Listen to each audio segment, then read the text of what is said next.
How to add subtitles in NanoBanana.ai. First of all, open your preferred web browser and go to the NanoBanana.ai website. Make sure you are logged into your account to access all features.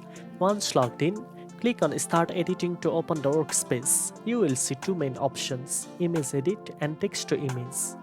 To add text or captions to an image, select Image Edit. Then click on the Add Image button to upload the image you want to edit. After uploading, look for the text field. Here you can type the text or caption you want to appear on your image with the prompt. You can also describe how you want the text to look, such as font style, color, position or size. Once you have added your text, click Generate Now.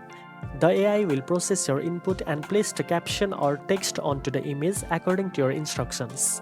After the result appears, you can download the image with your added captions or use it in your video.